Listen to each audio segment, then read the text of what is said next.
Bienvenidos a todos los presentes.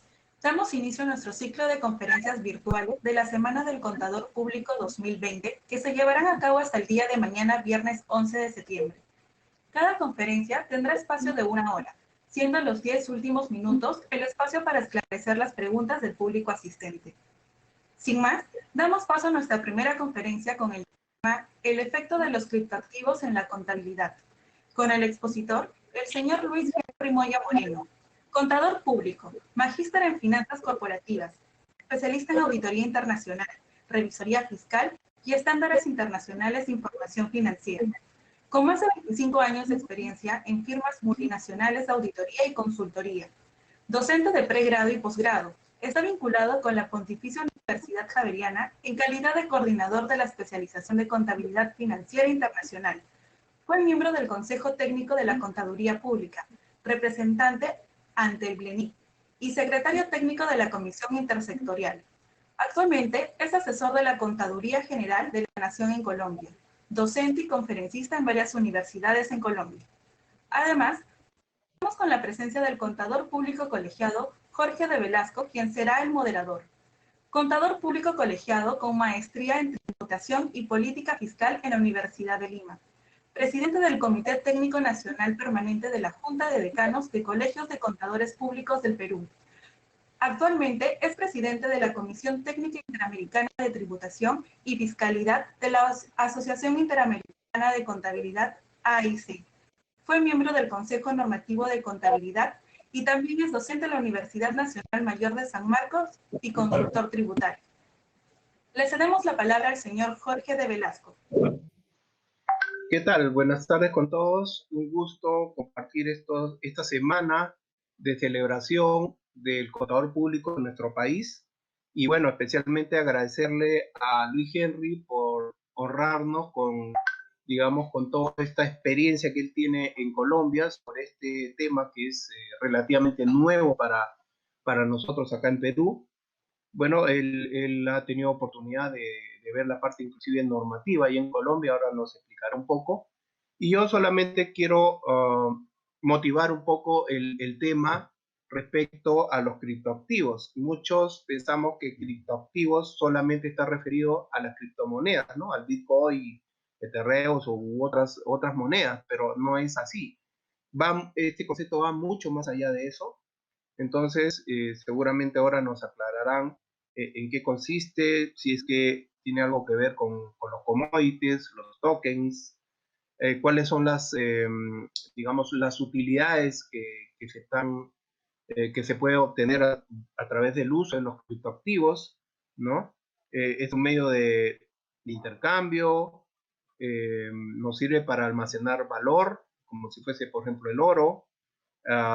Es una unidad de cuenta para intercambiar bienes o servicios, ¿no? ¿Quién maneja los criptoactivos, ¿no? ¿Qué tiene que ver la criptografía, el blockchain con los criptoactivos? ¿Qué riesgos hay de usar los criptoactivos? Y en todo caso, lo que me gustaría mucho es conocer la experiencia colombiana en la contabilización de los criptoactivos, ¿no? Entonces, sin más preámbulo, le doy la bienvenida y bueno, adelante Luis Henry, con tus palabras. Jorge, muy buenas tardes. Muchas gracias a la Junta de Contadores del Colegio de Contadores Públicos de Perú. He tenido la oportunidad de compartir con algunos colegas contadores allí.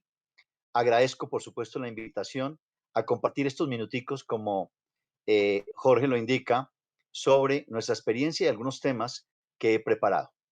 Bueno, muy bien. Perfecto. Entonces, los temas que vamos a desarrollar son 3 específicamente en este tema y en este tiempo que tenemos dedicado para esta charla. Algunas definiciones, las criptomonedas en el mundo y la contabilidad para las criptomonedas. Lo primero que tenemos que mencionar es que la clasificación de los criptoactivos o cryptocurrencies, como se determina en inglés, son divisas digitales que son diseñadas para intercambiar específicamente a través de transacciones virtuales. Y digamos que esta clasificación hoy en día, con lo que está sucediendo en el mundo a través de esta pandemia, este COVID-19, ha originado que esto tenga mayor impulso. De hecho, en algunos países los bancos centrales han comenzado a trabajar en este proceso. Otro concepto que se utiliza mucho es los datos, ya que los criptoactivos son activos intangibles que por supuesto no tienen apariencia física, no se pueden guardar, no tienen una realidad eh, con la cual se pueda transar y que no se puede guardar en una caja fuerte. Cualquiera de estos, el Bitcoin, el Ethereum, cualquiera de estos criptoactivos, pues obviamente son datos. El almacenamiento se tiene que realizar en monederos electrónicos, o sea que aquí incorpora un nuevo término y es los monederos electrónicos, donde hay estos bolsillos y allí se depositan y se almacenan y se administran, por supuesto, estos criptoactivos. La creación data del año 2009, fue creada por Satoshi Nakamoto en el año 2009 y hasta hoy permanece como referente para el resto de las criptomonedas digitales. Eso significa que la moneda más conocida ha sido el Bitcoin, pero como vamos a ver en el transcurso de esta charla, no es la única criptomoneda que existe. Cada día salen más criptoactivos. Por ejemplo, aquí en el caso nuestro en Colombia, recién se lanzó la criptomoneda de James Rodríguez, JR10, en este aspecto. Entonces, cada país y digamos que algunos grupos han comenzado a emitir este tipo de monedas. Eh, Sin embargo, en el tema de la seguridad, se dice que es muy buena la seguridad, pero aquí quise traer a colación un tema que me llamó mucho la atención sobre Quadriga, es Quadriga CX,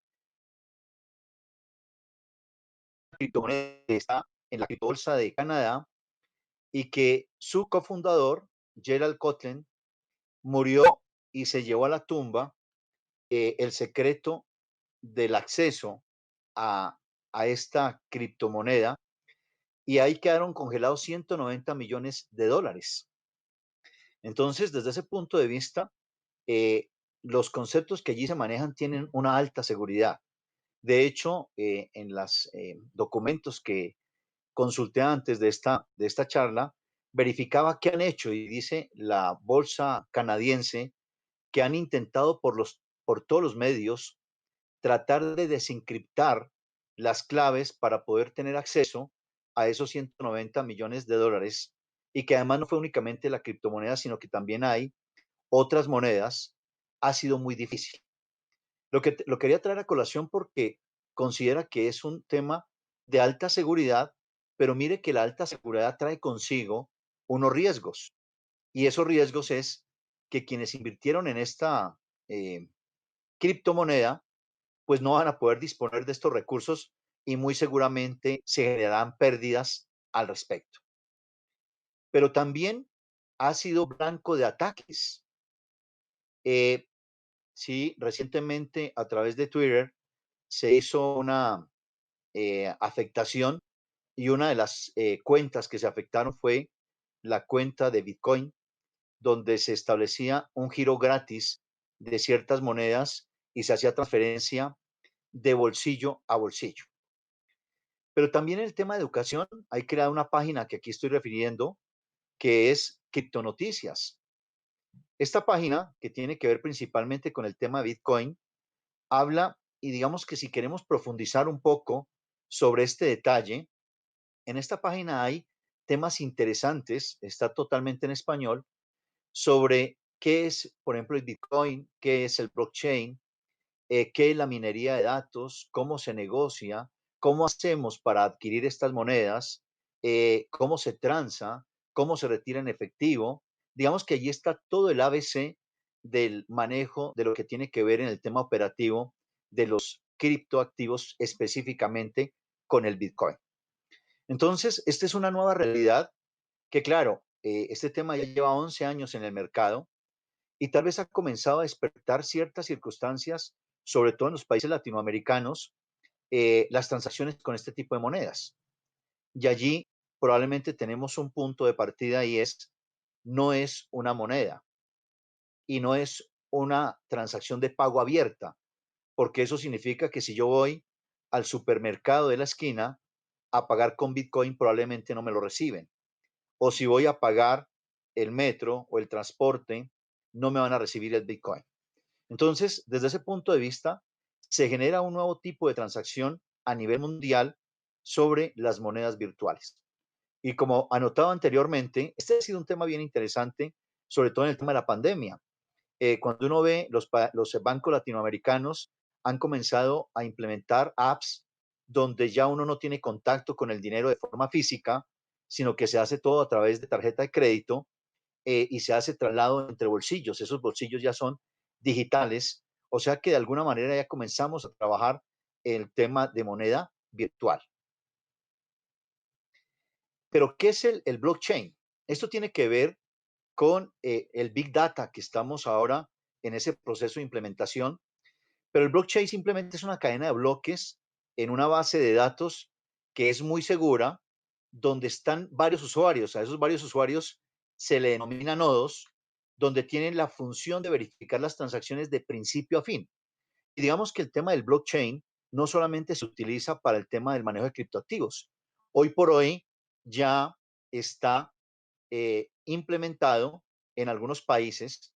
Digamos que hay un banco español que ya implementó blockchain y hay algunas compañías que han iniciado la implementación de blockchain como parte del trabajo de este Big Data, que es, por supuesto, el futuro en las transacciones. La novedad de este blockchain es que como es una cadena, es una base de datos que está encadenada y que requiere autenticación de principio a fin, eso significa que está cifrada y esos bloques, pues digamos que no son fácil de accesar, aunque han tenido intentos, por supuesto, de los hackers para tratar de bloquear o de afectar, pues ha sido difícil precisamente por el alto nivel de seguridad que se tiene. Pero como mencionaba anteriormente, esa alta seguridad se puede convertir en un riesgo en particular. Por eso, este concepto de nodos, que son los usuarios, pues para que se pueda llegar a generar una transacción inadecuada, todos tendrían que ponerse de acuerdo para que se generara un tema, por ejemplo, de fraude. En los criptoactivos se maneja el concepto de minería y la minería es simplemente a través de estos bloques, eh, es un proceso de verificación de las transacciones que se hacen de todas las personas que están adscritas a ese mercado y que por supuesto hacen transacciones con pago en el cual pueden invertir, pueden retirar, pueden pagar, pueden vender, pueden comprar y simplemente se verifica a través de esta minería de datos cada una de las transacciones que se realiza. Entonces, eso hace que sea muy seguro hasta el momento aplicar la minería, utilizar el blockchain. Este es el panorama reciente de cómo están las criptomonedas en el mundo. Esto se ha ido, digamos que masificando. El color que ustedes ven en rojo, en verde, por favor, es los defensores o adeptos, en el cual está Canadá, Estados Unidos, Australia, donde ya obviamente en algunos países se ha legalizado el criptoactivo. Hay unos países que por supuesto lo prohíben, digamos que en el caso latinoamericano está prohibido en Bolivia, está prohibido en Ecuador. Hay países que por supuesto están como en ese tinte gris que tienen algunas restricciones y algún tema de evaluación al respecto. O sea, eso significa que en el tema de criptoactivos no está escrita la última palabra. A mí me interesó muchísimo cuando se hizo esta invitación, porque aquí ahora más tarde les cuento qué hemos hecho en Colombia o qué se hizo en Colombia respecto al tema contable, y simplemente se ha ido masificando este proceso. Digamos que en el caso nuestro en Colombia ya hay hoteles que reciben criptoactivos, hay locales comerciales que reciben criptoactivos.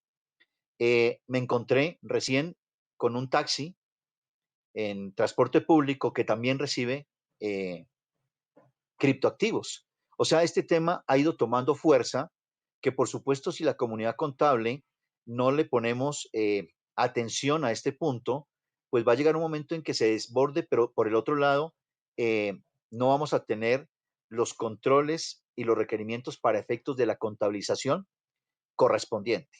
Entonces, esto ya se ha ido masificado, claro, estamos hablando de 12 años. Cada país tiene sus propias restricciones, cada moneda, por supuesto, tiene sus propias características y no hay todavía una línea en general para efectos del tratamiento y para efectos del tema contable, como lo vamos a ver más adelante. Aquí nos pusimos en la tarea de hacer el ejercicio de algunos países, más o menos 15 países. El primero es Canadá, que en noviembre del 2013 la agencia tributaria canadiense declaró que se podrían hacer pagos con Bitcoin y que debían tratarse como una transacción de trueque, que es lo que realmente. Y anunció la intención, el gobierno canadiense, de regular, por supuesto, el Bitcoin. Pero tiene una característica particular que me pareció interesante y por eso lo coloqué aquí como número 1, es porque van a acceder a una legislación que obviamente retenga el tema de lavado de activo y financiación al terrorismo, porque esto también tiene riesgos.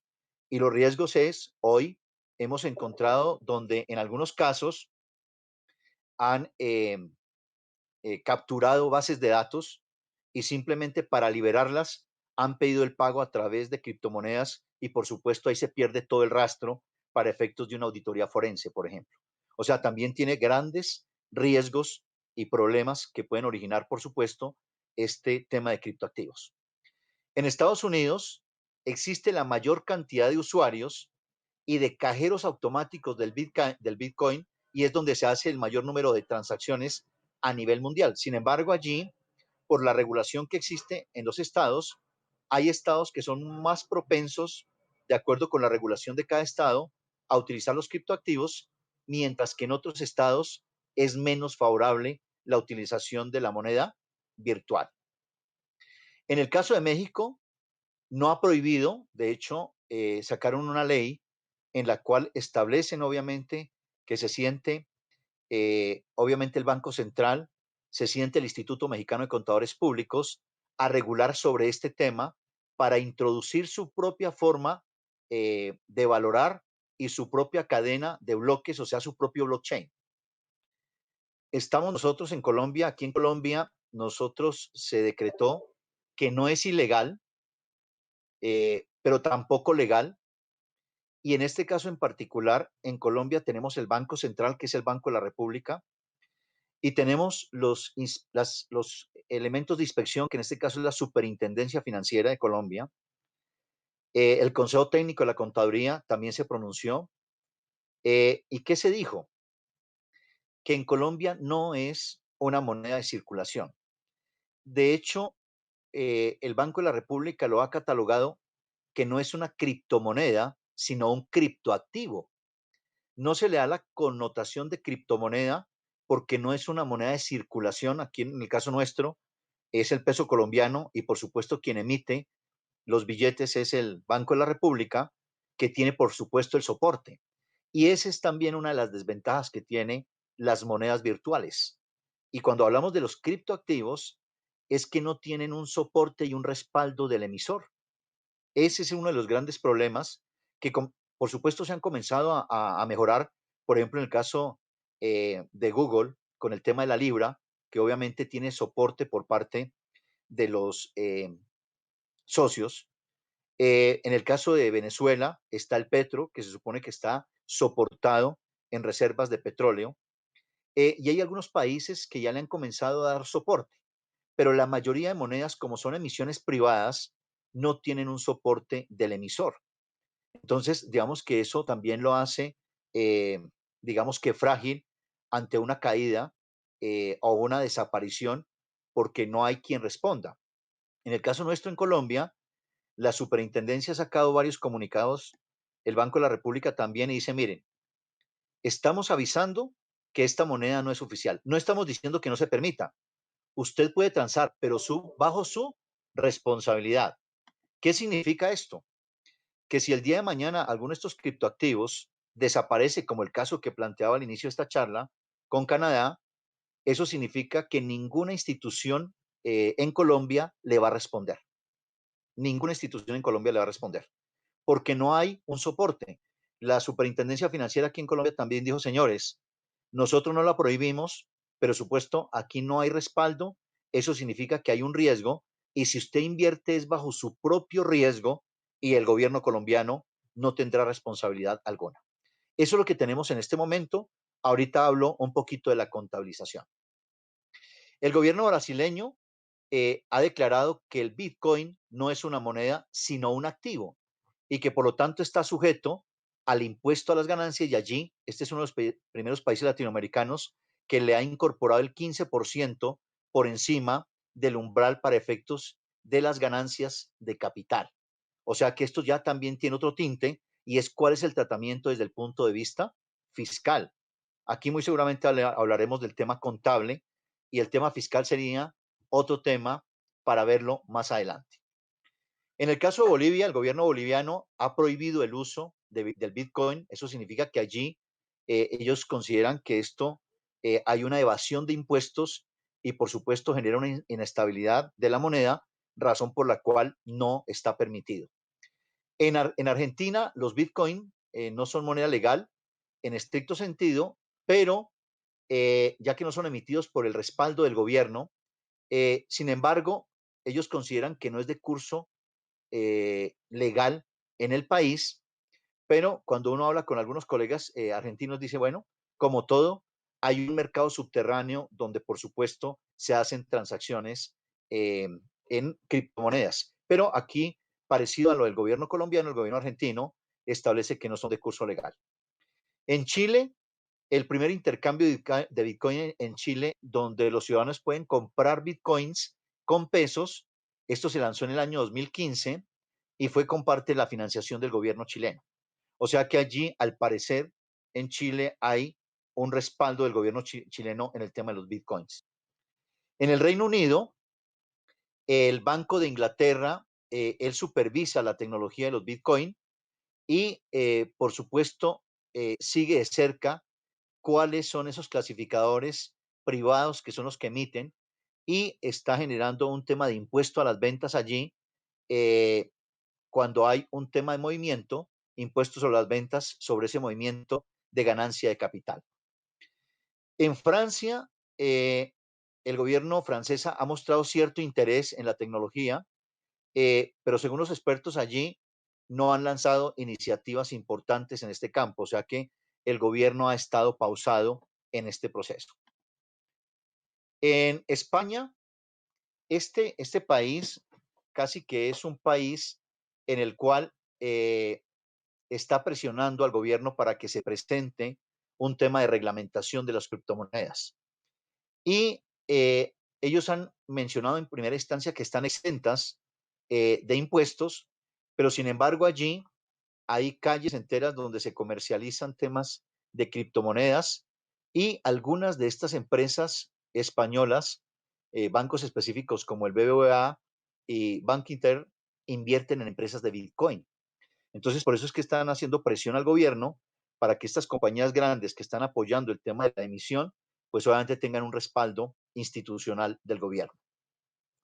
En China, el Banco Central de China prohibió a las instituciones financieras participar con, aquí ellos fueron mucho más allá y dijeron moneda digital y Bitcoin, pero los individuos, las personas de a pie, son libres de operar si lo desean. En Rusia, el viceministro de Finanzas ha declarado que los reguladores intentarán reconocer el Bitcoin y otras criptomonedas legalmente. Está para el próximo año, o sea, año 2021, y algunos de estos temas se aplazaron por efectos de la pandemia. Sin embargo, Rusia, al igual que Canadá, está expectante por lo que se pueda originar por efectos del lavado de dinero y la financiación al terrorismo, que por supuesto esto requiere mayor supervisión y regulación. Y esto ha sido como un común denominador.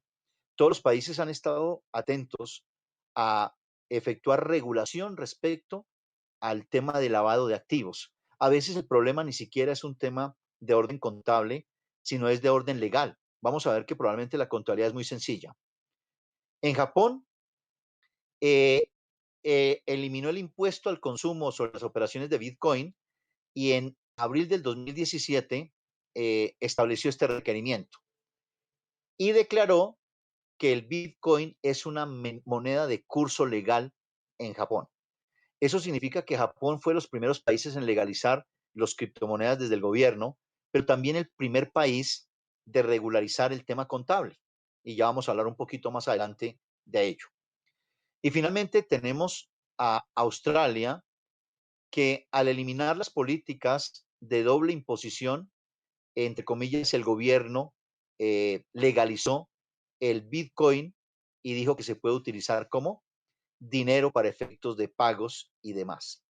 Entonces, como podemos observar, cada país tiene una connotación particular, cada Bitcoin o cada moneda. Siempre hago referencia al Bitcoin, pero realmente el Bitcoin es una criptomoneda porque hay muchas monedas en el mundo, razón por la cual cada una es un mundo para efectos de su aplicación y su administración. Por eso, aquí tenemos algunos aspectos porque ya los gobiernos han comenzado a mencionar y dicen, es hora de cambiar a moneda digital por tema de seguridad, por tema, inclusive por este tema de contagio, y por eso dicen que se debería implementar como medida de pago, que hoy lo hacen a través de unos criptoactivos, ya que se utilizan digitalmente y se pueden hacer comercialización con cualquier país del mundo, digamos que así sea el más extremo. Por supuesto, el Bitcoin es el que ha tenido mayor crecimiento. Recordemos que este fue el que se originó hace más de 12 años. Y este Bitcoin es que, según la revista Statista, ha determinado que existen más de 20 millones de monederos virtuales en el mundo, solamente el Bitcoin. O sea que esto da de que es la moneda que mayor circulación y que ha tomado, por supuesto, impulso en este proceso. Según las estadísticas de Yahoo Financial, hay alrededor del mundo alrededor de 2.957 criptomonedas disponibles. O sea, esto cada año van apareciendo. Yo recuerdo que esto, el año pasado hice un ejercicio e iban como 1.900 monedas y miren, ya aparecieron a la fecha 2.957 monedas y puede ser que todos los días aparezcan nuevos criptoactivos en el mundo. Otro referente que ha cambiado ha sido Facebook. Él ya tiene una moneda digital, se llama Libra, se lanzó en julio del año pasado, julio del 2019, pero aquí hay un tema interesante y es que esta sí está respaldada por más de 100 instituciones financieras, incluido Mastercard y Visa. O sea que miren que desde el punto de vista privado se ha comenzado a impulsar la utilización, ya no hablemos de criptoactivos, sino de monedas virtuales. Y claro, una de las consideraciones particulares es que son emitidas por agentes privados, que es lo que la mayoría de países han discutido y han colocado como tema de riesgo, porque al no tener ningún respaldo, eso significa que es etéreo. No como cuando, por ejemplo, una entidad emite bonos o el Banco de la República o el Banco Central emite billetes que de alguna manera está soportado con las reservas internacionales. Aquí en este caso, como son agentes privados, no hay ningún respaldo. Algunos lo catalogaban como un tema de multinivel, donde hay un tema de captación y colocación y que al final el respaldo es el mismo de quienes están interviniendo en el proceso, que eso es, digamos, lo más riesgoso en este proceso. Ahora, desde el punto de vista contable, ya entrando un poquito en el tema de la contabilidad, pues tomé como referencia a IFRS. ¿Qué hay en las IFRS? Digamos que en algún momento hice parte de Glenif, estuvimos reunidos con el presidente de IASB y en su momento, estoy hablando de hace casi 2 años, se mencionó que IASB y en este caso IFRS no iba a haber normatividad y hoy realmente no está dentro de la agenda. De hecho, lo declararon como un tema de decisión de agenda, significa que es un tema de ayuda y que cada entidad toma la decisión de cómo contabilizarlo, pero no está en que se desarrolle una única norma. De hecho, en algunos comentarios que se visualizan es que esto probablemente en el futuro desaparezca. Y yo estoy de acuerdo por allí, porque si los bancos centrales comienzan a emitir moneda digital, eso significa que es probable que se absorban todas estas monedas y ya no se requiera. Entonces, es probable que tenga una tendencia a la desaparición. Pero si esto los gobiernos no lo hacen, está la otra óptica y es la tendencia a crecimiento, como indicaba, del número de criptoactivos que existen en el mundo. Ahora, la tendencia es, y aquí estamos hablando ya del tema contable, es que se plantean 5 o 6 aspectos para la contabilización, que podría ser aplicación de NIC 7, que es efectivo, o la NIC 32, que son instrumentos financieros, o la NIC 40, propiedades de inversión, o la NIC 38, activos intangibles, o la NIC 2, que son inventarios. Entonces, eso significa que, miren que hay varias opciones. En el caso de IFRS, es lo que dijo, dejémoslo en una decisión de agenda. Consideramos que es una moneda digital, virtual, que se debe registrar y que, por supuesto, utiliza un tema de criptografía para el tema de la seguridad, como ya lo habíamos indicado, y que, por supuesto, no es emitido por ninguna autoridad jurisdiccional de ningún país, sino que pertenecen, son terceros. Entonces, IASB, en este caso IFRS, plantea que no hay una regulación, no está dentro de la decisión de agenda. De hecho, en la discusión que está en Pymes en este momento, sí se incorporó qué pasaría con los criptoactivos y me parece que es un muy buen punto de discusión, de tal manera que se llegara a un acuerdo para efectos de la contabilización. Ahora, esta es una estadística que me pareció interesante compartir con ustedes, que es de la Junta de Normas de Contabilidad de Australia, el AASB, donde también tiene la misma perspectiva y dice, mire, podría ser IAS 38 intangibles, podría ser IAS 2, el tema de inventarios, podría ser IFRS 9, el tema de instrumentos financieros, podría ser efectivo. Y digamos que ellos hicieron un análisis interesantísimo de cada uno de ellos, que fue lo mismo que hicimos en Colombia. Se hizo un análisis de cada uno de estos elementos de cómo se podría llevar. Y recordemos que obviamente de acuerdo con la norma, caso concreto, si fuera un instrumento financiero, podría tener medición a valor razonable con cambios en el OCI o en el ORI o directamente en resultados. Y entonces, realmente esto uno lo tiene que hacer es con la realidad de lo que tiene cada entidad para verificar cuál es el mercado, porque aquí habría un tema de mercado activo. Claro, cada moneda tiene su propio mercado activo, que son los participantes en la compra y venta de ese criptoactivo. Pero hay una situación particular, que no es un mercado público y abierto. Algunos dicen, sí es abierto porque cualquiera puede participar.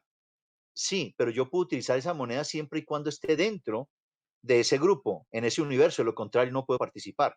Entonces uno diría, aquí hay un mercado cerrado, por lo tanto el fair value, el valor razonable, podría ser de la cotización. Y noten que, por ejemplo, el Bitcoin ha fluctuado, estaba en 35,000, bajó a 9,000, 10,000, o sea, ha tenido unos cambios importantísimos. Sin embargo, ahora en etapa de pandemia, dice que ha sido la moneda más estable que se ha tenido y que no ha generado, digamos que pérdidas o incrementos significativos para efectos de la valoración.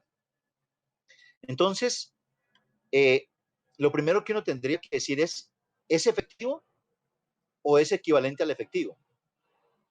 Y aquí está el gran inconveniente en la mayoría de países, es que no es una moneda de curso legal y que la aceptación es mínima porque simplemente al haber 2.956 criptomonedas en el mundo, pues hay que ver cuántos son realmente quienes participan, o sea, cuántos millones de personas participan en ese proceso. Por lo tanto, la aceptación ha sido en algunos casos mínima y eso depende, por supuesto, en cada país y ha tenido fluctuaciones de acuerdo con las condiciones de cada activo. Y, por supuesto, tiene un tema de alta volatilidad. Aquí se indicaba que el poder adquisitivo es incoherente y que, por supuesto, no hay un tema de nivel de comparabilidad con otras monedas. Mientras que, por ejemplo, podemos tener aquí la referencia del sol con relación al peso y con relación al dólar, casi siempre es con relación al dólar, en las circunstancias que el criptoactivo no tiene un punto de referencia porque cada moneda tiene su propio mercado y obviamente es su propia evolución. Entonces, la primera conclusión es, efectivo no es porque no hay un respaldo específico y no es una moneda de circulación. O sea, efectivo o equivalente al efectivo no es. Podría ser un activo financiero, entonces se propone modificar la NIC 32, la NIF 9, y en el caso del activo financiero, no se considera que sea un instrumento financiero, porque, por ejemplo, allí hay un tema interesante en la NIF 9, que es el tema del oro y de los diamantes. Y entonces la circunstancia es que la misma norma internacional dice Si usted tiene oro, no necesariamente recibe efectivo. Y eso pasa con los criptoactivos. Yo no necesariamente reconozco efectivo. Por lo tanto, ahí lo que se determina es que es un producto básico. Entonces, tampoco es instrumento financiero. Además que no hay un contrato. En este caso en particular, recordemos que el instrumento financiero es un contrato que da origen a un activo financiero y a un pasivo financiero en otra entidad. Pero aquí realmente no hay un contrato y no hay un respaldo. Está modificación del efectivo, que ya lo mencionamos. Está el tema de modificar la NIC 2 como inventario, pero el tema es que no es inventario. ¿Por qué? Porque en el caso del inventario, allí excluye a la NIC 38 de intangibles. O sea que inventario no se da, y hay una leve situación allí que podría ser a través de precios cotizados, que eso sí lo permite la NIC 2, pero recuerden que están excluidos y deberían ser precios cotizados de commodities, y este probablemente no es un commodity.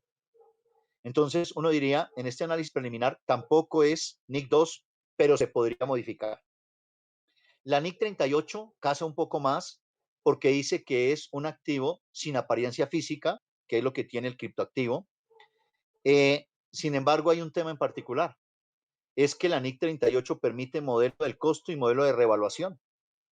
Y además dice que se mide al menor entre el costo y el BNR, el valor neto de realización, al cierre de cada periodo, razón por la cual tampoco se podría aplicar NIC 38.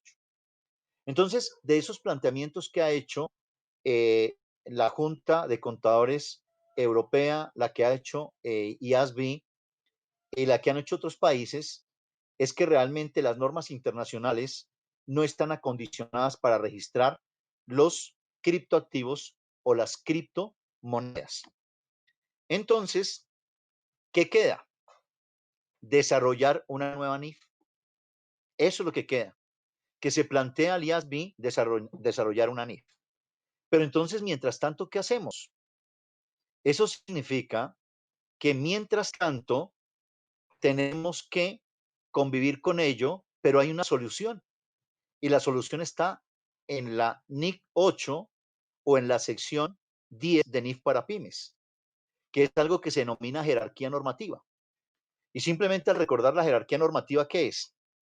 Que cuando no hay una transacción regulada, primero verificamos normas similares. Noten que ya hicimos el comparativo con efectivo, equivalentes al efectivo, instrumentos financieros, intangibles, y no casa por allí. O sea que no podemos aplicar ninguna de ellas como está la norma. Entonces la jerarquía normativa dice, vaya al segundo punto, al segundo paso, vaya al marco conceptual. Y realmente en el marco conceptual, en las unidades de medida, no ayudan mucho, excepto el valor razonable. Nos queda el tercer paso. Recordemos que el tercer paso en la NIC 8 o sección 10 dice que podemos consultar otros marcos normativos a nivel internacional que tengan una estructura similar a normas internacionales. Y aquí aparece el ASBJ, que es el organismo o la Junta de Contabilidad de Japón. Mencionaba al comienzo de la charla que Japón emitió norma contable y emitió una norma independiente. ¿Y qué dijo esta norma?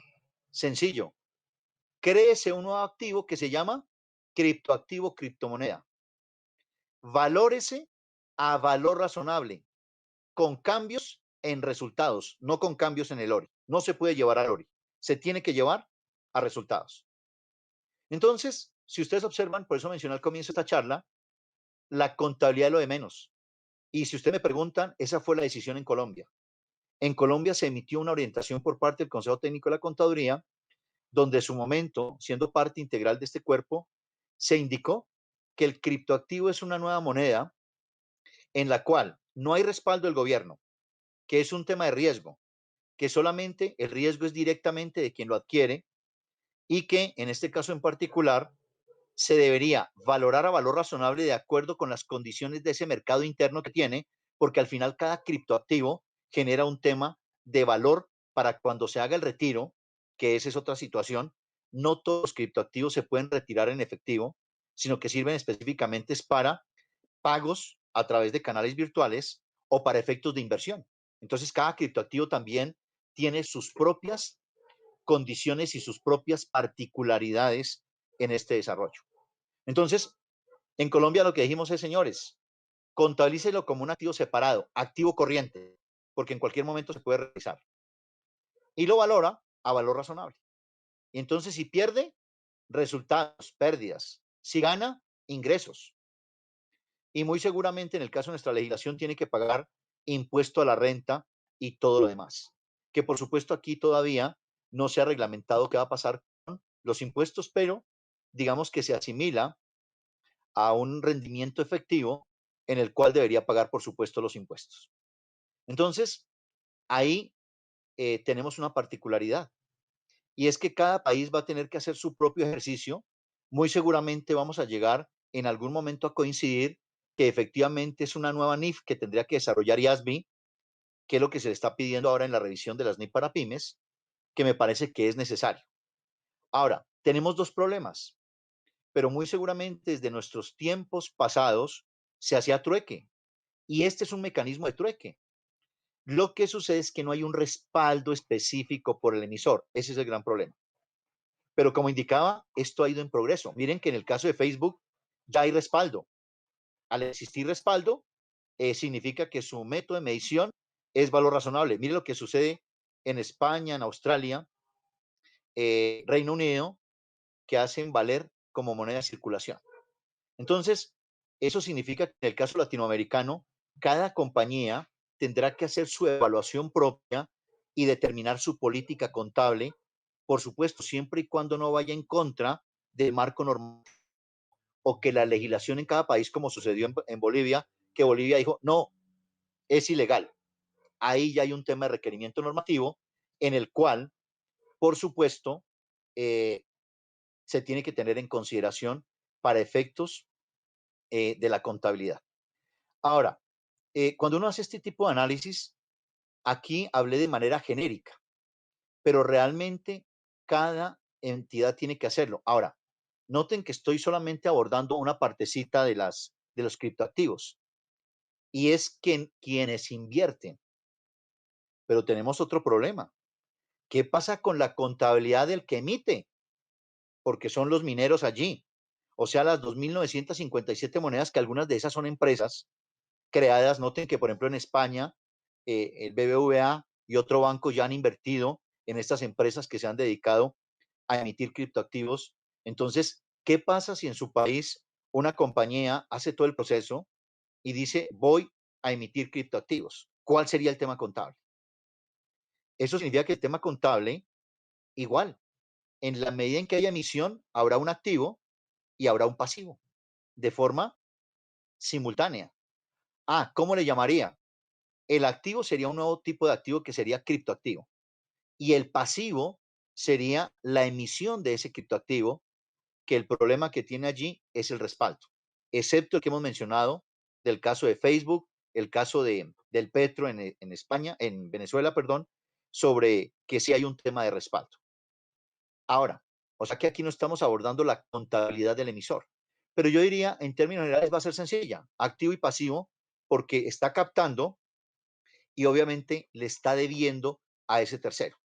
Pero además, cada vez que fluctúe, él tendrá que llevar esos rendimientos al gasto y será un gasto contra mayor valor de ese pasivo. Lo que sucede es que ahí viene el punto. Si incrementa, ¿dónde está el respaldo para efectos de pagarle los rendimientos, que en este caso se podría catalogar un rendimiento que sería el incremento del valor del criptoactivo? Ahí es donde está la clave en este proceso. Entonces, desde ese punto de vista, uno diría, hoy está abierto, habría que ver la regulación en cada país. Y esto lo que ha hecho es que el mismo comercio, digamos que si me permiten la expresión, ha acorralado a los gobiernos y muy seguramente el mismo comercio es el que va a presionar para que finalmente se regularice estos temas en cada país. Aquí en Colombia ya hay unos proyectos que se han presentado con respecto al tema de la legalización, pero se genera ese choque. ¿El choque cuál es? El choque es que no hay un respaldo de la institución gubernamental en ese proceso. Hay algunas publicaciones que me han llamado la atención en todo este proceso. Entonces, por ejemplo, ahora que hablamos de los cajeros, 8.000 cajeros en el mundo habitable, hablamos de 20 millones. Miren que a veces la información ha sido un poquito descontextualizada porque no hay una estadística, porque no hay un regulador. Eso significa que en el futuro podría existir algunos reguladores que puedan llegar a este tema. Me llamó muchísimo esta noticia que decía, es hora de que los bancos centrales emitan monedas digitales. Por ejemplo, entrevistaron a Estados Unidos y Estados Unidos dijo, no estamos interesados en este proceso. Pero entrevistaron otros bancos y dicen, por ejemplo, en la Unión Europea, sí estamos interesados en comenzar a trabajar las monedas virtuales. Y en cada país, por supuesto, hará lo propio en ese proceso. Y por aquí hay otro que me llamó la atención, dice, dólar digital, la carrera de las grandes potencias por crear su moneda virtual oficial, que como indicaba, eso significa que no hay todavía un pronunciamiento en Estados Unidos. Pero muy seguramente si uno averigua con los bancos centrales de cada país, cada uno debe tener, por supuesto, en su agenda este tema que es de vital importancia para el desarrollo económico de la región, del mundo y en el caso nuestro, de los países latinoamericanos. Bien, estos son los temas que quería compartir con ustedes para respetar el tiempo y poder abordar algunas preguntas. Aquí les estoy compartiendo alguna bibliografía que tomé para efectos del desarrollo de este trabajo. Me gustó mucho el trabajo que hizo el grupo ASBJ, que es el Accounting Standard Board de Japón, el que hizo ASAF. ASAF también ha venido trabajando, que es un articulador de IASB sobre este tema. Y hay muchísima documentación al respecto. Realmente aquí uno se queda corto. Traté de recopilar cierta información que me parecía que era de interés de presentarla en esta celebración, que es importante, y un poco irnos preparando en todos estos procesos. Y como mencioné en el comienzo, eso significa que nos tenemos es que preparar, pero más bien desde el punto de vista de regulación. En el tema contable, miren que va a ser muy sencillo y muy seguramente vamos a llegar a un acuerdo, excepto que los emisores internacionales dispongan una situación distinta. Pero miren que la normatividad del BOAR japonés ya colocó la primera piedra. Y miren que ya algunos nos hemos ido por allí. Tanto el europeo como otros países han adoptado esa situación, que es lo que mencionaba de la jerarquía normativa aplicable a través de políticas contables, donde uno puede utilizar una política de otros marcos normativos. Mi estimado Jorge, esto es lo que tenía preparado para ustedes. No sé si iniciamos con las preguntas, los comentarios de su parte en este proceso. Mil gracias.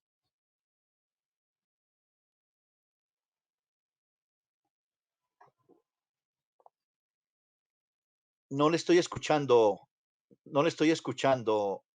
Jorge. Bueno, sí, disculpen. No, eh, les decía que muy interesante todo lo que nos has explicado. Es sobre todo la experiencia colombiana de todo este análisis. Y teníamos acá algunas preguntas. Perdón. A ver, de repente quizás podríamos explicar algo del blockchain, cuál es la relación que tiene con las criptomonedas, ¿no? Básicamente. O sea, ahí has hablado de mineros. Estos mineros, pues, los contrata la empresa que emite el blockchain o les paga con las mismas criptomonedas. Es Y, que las circunstancias, señor, sí, le escucho, perdón, le escucho. y lo otro que nos gustaría que nos aclare es si hay un límite de Bitcoin o yo me dedico a emitir Bitcoins o criptomonedas sin límite. Entiendo que hay un límite, ¿no? Mire, Jorge, es tan relativo, pero vamos con la primera pregunta, que es el tema del blockchain. Si me permiten utilizar este término, el blockchain es el mecanismo o el medio a través del cual hace parte integral, o sea, este es un tema que no se puede desarticular. La criptomoneda prácticamente está en esos datos que son manejados a través del blockchain. El blockchain es la herramienta que se utiliza. Sin blockchain, pues obviamente no hay data. Al no existir data, no existiría, por supuesto, la emisión. Y ese tema de minería es que está incorporado dentro de esos blockchain. O sea que ahí, en esos bloques, está incorporado cada uno de los datos que obviamente son verificados cada vez que se hace una transacción. Por eso se establece hasta hoy en día, hasta septiembre 10 del 2020 hoy, porque pueden pasar muchas cosas en el futuro, en el cual se considera que es supremamente seguro. O sea que el blockchain es la herramienta que articula cada una de ellas. De hecho, cuando alguien está interesado en hacer este proceso, pues lo primero que tiene que montar es esa minería de datos a través de esa metodología, que podría ser otro término, al utilizar en el tema del blockchain, que es la herramienta que articula todo el tema de la comercialización y generación de los Bitcoin, de los criptoactivos. Ahora, que exista un límite, miren, precisamente estuve indagando sobre ese tema, Jorge, y como no hay un tema de regulación, significa que es un tema abierto. Eso significa que lo establecería en este momento como son emisores independientes, terceros que no están garantizados por el gobierno. Eso significa que es un tema abierto y no hay, o sea que ese límite que usted menciona no lo coloca el gobierno, sino que lo coloca es cada reglamento de cada, entre comillas, emisor allí que se origina. Entonces, desde ese punto de vista, eso es lo peligroso, porque al no existir un respaldo, eso significa que no existiría límite porque no está regulado, y podría llegar, por supuesto, a desencadenar que hayan miles de usuarios a esta plataforma y puede llegar a colapsar, como mencionamos en el ejemplo de lo que sucedió en Canadá con este personaje que se fue a la tumba con 190 millones de dólares y no lo han podido desencriptar.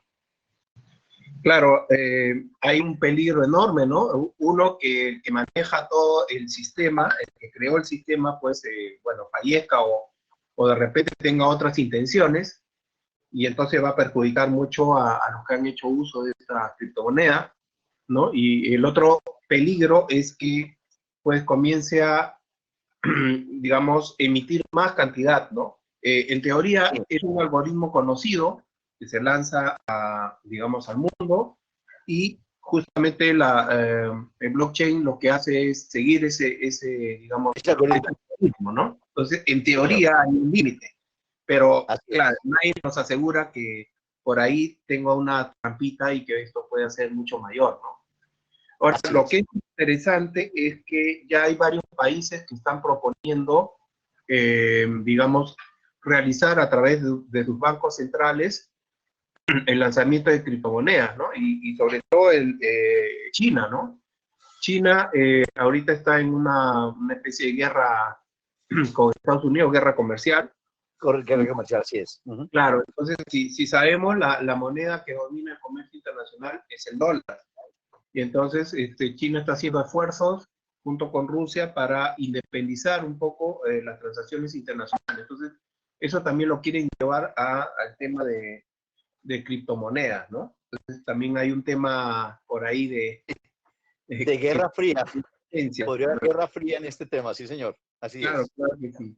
Ok, vamos a ver las preguntas del público, de los colegas. Acá tenemos a la colega Marianela Aguilar, pregunta si existe normativa legal acerca del reconocimiento de los criptoactivos como activos en...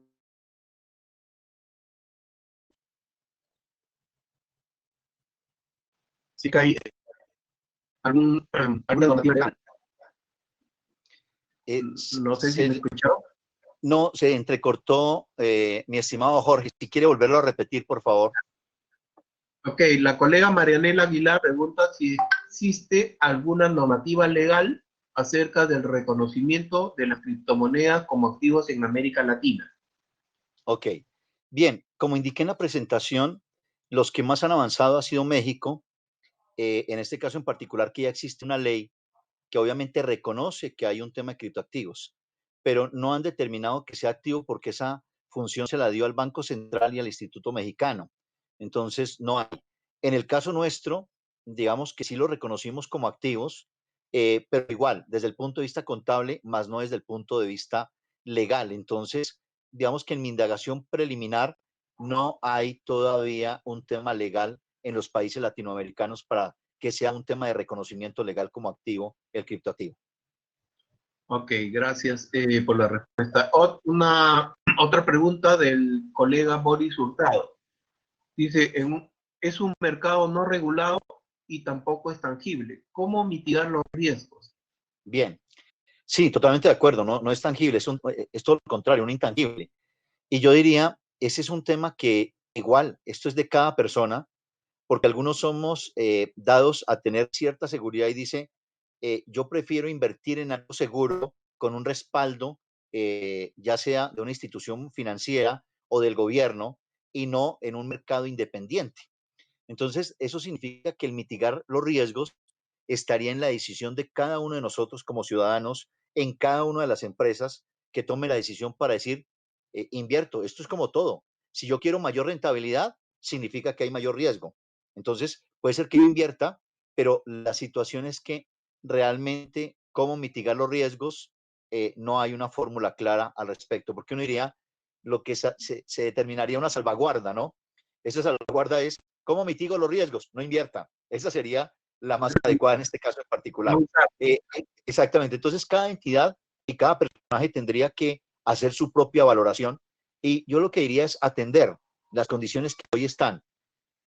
Porque a veces yo digo, como decimos en Latinoamérica, de eso tan bueno no dan tanto, dicen por allí. De eso tan bueno no dan tanto. Eso significa que esa rentabilidad, ese crecimiento tan alto que ni siquiera una institución financiera lo da, yo digo, ese es un tema de alerta. Entonces, podría por allí, es que si hay unos temas de fluctuación altos y bajos, yo consideraría, por supuesto, continuar o el invertir en ese tipo de monedas. De acuerdo. A veces hay que considerar también la regulación muy fuerte en algunos países. Por ejemplo, creo que en Argentina no es muy fácil transar con dólares o con moneda extranjera. Tiene mucha regulación, entonces, y los costos son altos, ¿no? Los costos de transacción. Entonces, por ahí como que a veces prefieren las criptomonedas para evitar, digamos, esas comisiones, ¿no? Esas comisiones de intermediación. Quizás Correcto, por sí, ahí señor. sea algo que ver con eso, ¿no? Otra pregunta de la colega Marianela Aguilar dice, ¿qué pasó con las criptomonedas de Venezuela? Con el petro. Bien, lo que se tiene hasta este momento es que el gobierno venezolano planteaba que fuera un tema respaldado con reservas de petróleo. Pero hasta ahí va. Digamos que no hay mayor información respecto a este tema y cuando uno le pregunta a algunos colegas venezolanos, dice, realmente esto está muy quieto ahora con todo este tema de la pandemia, lo que ha originado, por supuesto, el problema político y social que estamos viviendo, ha estado un poco quieto y no hay realmente una directriz de qué va a suceder. No, no tengo información adicional de qué pasaría con el futuro del petro allí, porque no hay mayor información respecto del gobierno respecto a este tema. Ok, Sebastián Blas justo preguntaba sobre el futuro del petro, pero la verdad que creo que nadie lo sabe, ¿no? Así Exactamente. es. Vamos con una pregunta del colega Jordi Caguana. Dice, respaldo como toda moneda. Lo mismo pasó cuando se empezó a introducir el papel moneda. ¿Crear una nueva NIF para eso o mejor analizar los hechos pasados? Eso es lo que te Bien, pregunto. sí, señor. Yo creería que sí sería adecuado crear una nueva norma internacional. ¿Por qué? Porque esto de alguna manera unificamos. Recordemos que lo que plantean las normas internacionales es que tengamos el mismo lenguaje universal en los negocios. Y obviamente, si cada país toma una decisión independiente de hacer el registro, como que estamos haciendo un tema de regresión, o sea, devolvernos al pasado, donde cada país tenía su propia regulación y su propia reglamentación, y eso no ayudaría a estos procesos de globalización y estandarización que se desarrollan. Si a mí me lo preguntaran, yo diría, hoy soy más del concepto de emitir una nueva NIF sobre este proceso. ¿Sí? Ahora, o mejor analizar los hechos pasados, es que depende, porque claro, tampoco se ha escrito la última palabra, porque cada criptoactivo es un mundo distinto. Es un mundo distinto. Entonces, lo que uno esperaría es una regulación que le dé algunos lineamientos que hoy que prácticamente están, casi que uno diría, está ya como casi definido que sea un tema de valor razonable, pero pueden hacer falta algunos otros elementos que deben aportar, por supuesto, algunos otros países, pero además creo que el otro punto donde uno diría, hay una nueva NIF, el punto es poner de acuerdos, ojalá a través de organismos multilaterales, es que los gobiernos deberían comenzar a regular. Porque alguien diría, si YASB emite una norma, ¿es que está regularizando las criptoactivos? No, le estaría dando una solución parcial de cómo registrarse, pero eso sería responsabilidad de cada país si aplica o no por la normativa interna que tiene cada uno de ellos. Entonces, digamos que esto todavía tiene mucha discusión y yo diría que el primer paso es el tema de legalización antes que el tema contable. Bueno, colega, muchísimas gracias. Muy interesante el tema muy actual y le daría la palabra para que haga su despedida a todos los colegas peruanos. Ok, perfecto. Jorge, mil gracias. Realmente bastante emocionado de estar con ustedes. He conocido este lindo país, he estado por allí un par de veces. Espero volver después de esta pandemia. Felicitar a todos los contadores en este día tan especial y, por supuesto, a haber aportado un granito de arena y ojalá puedan, por supuesto, ustedes seguir con ese proceso interesante del proceso de implementación de normas internacionales que nosotros ya llevamos 10 años en este proceso y ha sido una experiencia supremamente enriquecedora. Mil y mil gracias y hasta una próxima oportunidad. Jorge, muchísimas gracias, muy amable. Muchísimas gracias, un aplauso para ti, aunque sea virtual. Muchas gracias, muy amable. Bueno, solo despedirme de todos los demás colegas, señalando que estamos celebrando pues el Día del Contador Público, que es el 11 de septiembre, y bueno, hemos hecho extensiva toda esta semana con la participación, como han visto, de excelentes expositores, los temas súper actuales, y esperemos pues de esta manera celebrar nuestro día, ¿no? Muchas gracias, hasta luego. Hasta luego.